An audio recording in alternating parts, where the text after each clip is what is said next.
Hello friends, welcome back again tips and tricks. In this video I am explain how to fix Google Chrome not working on Android mobile. You can follow this updated method guide to easily fix Google Chrome not working problem. Now let's get started.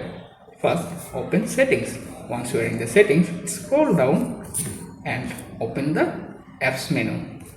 After the app page is open, you can scroll down and locate the Google Chrome app. Once you found the open tab. After the page is open, first tap on the full stop option, then hit OK. After that, scroll again and open storage page, where you can see the two options. Tap on the both option one by one to clear them. After it's done, you can restart your phone.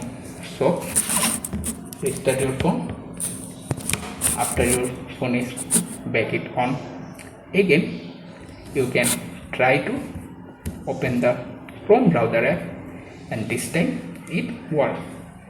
Thanks for watching. Please subscribe.